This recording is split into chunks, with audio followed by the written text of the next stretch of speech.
Radhe Radhe everyone. আজকের ভিডিওতে তোমাদের বলবো সেই 10টা দিনের গল্প, যে 10টা দিনে আমি সেইভাবে কোনো রকম ব্লগ শ্যুট করতে পারিনি। আসলে এই কটা দিনে আমার নিজেকে রবীন্দ্রনাথ ঠাকুরের লেখা ডাকঘর গল্পের অমল চরিত্রের মতন মনে হচ্ছিল, যার একটা খুব কঠিন অসুখ করেছিল এবং বাইরে বেরোনো টোটালি বন্ধ ছিল। এই কথা তো তোমরা সকলেই জানো যে কয়েকদিনের জন্য আমি মায়ের কাছে ঘুরতে এসেছিলাম। তো চলে যাওয়ার ঠিক দুদিন আগেই হঠাৎ করে আমার গায়ে কিছু গুটি বেরোয়, যেটাকে চলতি কথায় আমরা বলি মায়ের কৃপা বা মায়ের দয়া। আর সায়েন্টিফিক্যালি যে রোগের নাম হলো পক্স।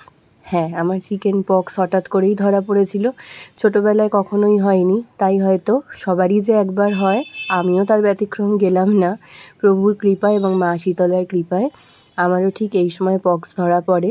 আর ডাক্তারের নির্দেশ মতন আমারও শুরু হয়ে যায় আইসোলেটেড লাইফ। ডক্টর বলে দিয়েছিলেন যে 10 দিন কারোর সাথে না মিশতে, আমিও কারোর কাছে যাব না, কেউ আমার কাছে আসবে না, ঘর থেকে বেরোনো যাবে না, মশারির ভিতরে থাকতে হবে, আর আমার সমস্ত কিছু আলাদা হবে। তোমরা তো জানোই এই রোগের নিয়ম। যেহেতু এই রোগটা ভীষণই ছোঁয়াচে, তোমরা তো সবাই জানো, তাই ভীষণই সাবধানতা অবলম্বন করে একদম আলাদা থাকতে হয়, যাতে বাড়ির অন্য যে সদস্যরা আছেন তাদের মধ্যে যদি এমন কেউ থেকে থাকেন যার একবারও হয়নি, সে না এফেক্টেড হয়ে পড়ে। আর নিজেরও ইমিউনিটি পাওয়ার ভীষণই লো থাকে, তাই অন্যান্য রোগের সংক্রমণ হওয়ার চান্সও অনেক বেশি থাকে। ছোটোবেলায় একটা ধাঁধা শুনেছিলাম না আমরা, ঘরের ওপর ঘর, তার মধ্যে শুয়ে আছেন পরমেশ্বর। তো এই কদিন আমারও সেই পরমেশ্বরের লাইফই কাটছিল। আর যেদিন আমার পক্স ধরা পড়ে সেদিন মামাবাড়ি সবাই এসেছিলো, আমি চলে যাব দুদিন পরে, তাই জানোই দিদারা তো আসেই, কিন্তু ওই যে আমার থেকে দূরত্ব মেনটেন করেই ওদের থাকতে হয়েছিল। তো এই কদিন ডক্টর যেমন বলে দিয়েছিলেন শুধু রেস্ট আর খাওয়া দাওয়ার মধ্যেই থাকতে হবে। তো সকাল থেকে শুরু হয়ে যেত খাওয়ার পর্ব, কাজ নেই, কর্ম নেই, কিছুই নেই, শুধুই খাওয়া। তো সকালটা শুরু হতো আমার খেজুর দিয়ে, কারণ জানোই যে এই সময় শরীর ভীষণ উইক থাকে, তো খেজুর একটা মাস্ট জিনিস। আর ডক্টর আমাকে কিছুই খেতে বারণ করেননি, কিন্তু এই সময় তো আমরা সাধারণত গৃহস্থ যারা, তারা বেশ কিছু নিয়ম মেনটেন করি, তোমরা জানো, তো সেগুলোই মেনে চলেছিলাম। আর এমনিতেও তো আমি নিরামিষই খাই, আমার সেরকম একটা অসুবিধা হয়নি। প্রচুর পরিমাণে আমাকে জল খেতে বলেছিলেন, তো আমি দিনে প্রায় 3.5 থেকে 4 লিটার মতন জল খাওয়ার চেষ্টা করতাম। মা মশারির বাইরে একটা টুল রাখা ছিল, সেখানেই আমার রোজকার খাবার দিয়ে যেত, আমি খেয়ে দিয়ে আবার সেখানে রেখে দিতাম, মাই আবার সেগুলো পরিষ্কার করতো, কারণ একজনকে তো করতেই হবে, কেউ একজন না করলে রোগী তো আর করতে পারে না। তো এই সময় তো মায়েরাই করে সবটা, তাই না? ছোটোবেলায় যখন আমার হাম হয়েছিল তখন মায়ের যত্নে আমি মাত্র 3 দিনেই সেরে গিয়েছিলাম। কিন্তু পক্সের ক্ষেত্রে বিষয়টা একটু আলাদা। পক্সটা ভীষণই স্ট্রং, তো সেই জন্য শরীর অনেক বেশি দুর্বল হয়ে যায়। এই যে আমার ঘরের এই দিকের ছোট্ট জানলাটা, ওখান থেকে যে এক ফালি আকাশ দেখা যেত, সেটুকু দেখেই আমায় খুশি থাকতে হতো, এছাড়া কোনো উপায় ছিল না। খেজুর খাওয়ার মিনিট 20 বাদে মা দুধ বিস্কুট দিয়ে যেত, যেটা আমার অতি অপছন্দের খাবার, কিন্তু কিছু করার নেই, তাড়াতাড়ি সুস্থ হতে গেলে তো খেতেই হবে।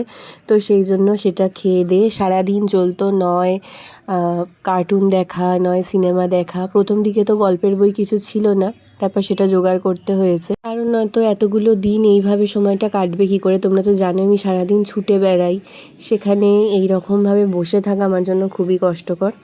এরপর আমি না 3 বেলাই ভাত খেতাম, জানো তো। সকালবেলায় মা টিফিনেও আমাকে মাখন, আলু সেদ্ধ দিয়ে ভাত দিত, অথবা ঘি, যেটাই হোক না কেন।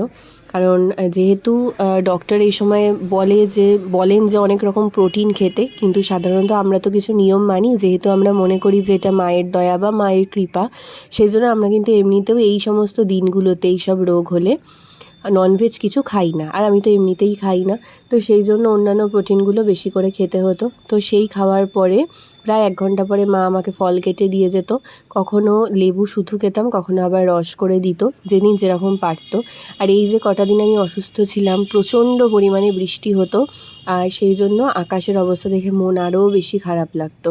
বারবার করে জানলাটা খুলে দেখতাম যে একটু রোদের দেখা মিলল নাকি, কখনো মিলতো আবার কখনো বা মিলতো না। সময় তো আর বসে থাকে না, ঠিক একটা টাইমে কেটেই যায়।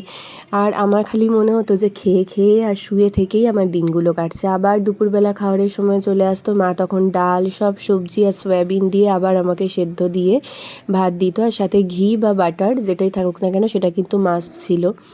একই খাবার ঘুরিয়ে ফিরিয়ে মা আমাকে নানান রকমভাবে দেওয়ার চেষ্টা করতো। একদিন এই খাবারটা বানিয়ে দিয়েছিল বাটার আর গোলমরিচ দিয়ে, পনির সয়াবিন আর সব সবজি দিয়ে, একটু হালকা ফ্রাই টাইপের। ফ্রাই ঠিক বলবো না, ওই শুকনো শুকনো। এটা খেতে আমার খুব ভালো লেগেছিল। এই রোগে আমাদের লোকবিশ্বাস আছে যেটা, যে স্বয়ং মায়ের কৃপা হয়, মায়ের আগমন হয়, মানে মা শীতলা। তাই নিত্য পুজো বন্ধ থাকে, তবে 3 বেলায় কিন্তু রোগীর ঘরে ধূপ ধুনো সমস্ত কিছু দিতে হয়। সত্যি কথা বলতে মায়ের কৃপাতে এই সময়টা ভীষণ পজিটিভ ফিল হতো আমার। ধুনোর গন্ধটা যতক্ষণ ঘরে থাকতো খুব ভালো লাগতো।